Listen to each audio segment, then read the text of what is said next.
સમાચારમાં વાત કરીએ કેશોદની તો કેશોદ જલારામ મંદિરે મેગા કેમ્પનું આયોજન કરવામાં આવ્યું છે।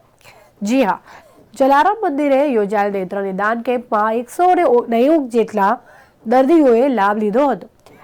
તેમાં જરૂરિયાતમંદ 44 દર્દીઓએ મોતિયાના ઓપરેશન માટે રાજકોટ રણછોડદાસજી ટ્રસ્ટ હોસ્પિટલ ખાતે મોકલવામાં આવ્યા, જ્યાં વિનામૂલ્યે ઓપરેશન કરી દર્દીઓને પરત કેશોદ પહોંચાડવાની વ્યવસ્થા પણ કરવામાં આવશે। જય જલારામ।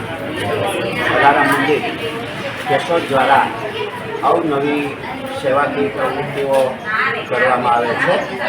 સંપૂર્ણ જલારામ બાપાને આદર્શોને વળેલી અહીંયાનું જે જલારામ મંદિર છે હંમેશને માટે ફ્રી ઓફ નિઃશુલ્ક સેવાઓ કરતી રહી છે, જેની અંદર ખાસ કરીને 2 કેમ્પ કરવામાં આવે છે, પહેલો અને ત્રીજો રવિવાર।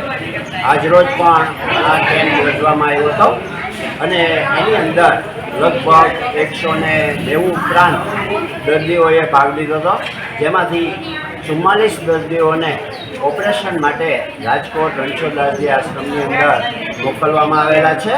અત્યાર સુધીમાં લગભગ 290 આસપાસ કેમ્પ કરેલા છે, જેમાં 20,000ની આસપાસ દર્દીઓને નિઃશુલ્ક મોતિયાના ઓપરેશનો કરી અને એક નવી દ્રષ્ટિ આપવામાં આવેલી છે, જેમાં લાખો રૂપિયાનો બચત છે આ દર્દીઓને થઈ છે।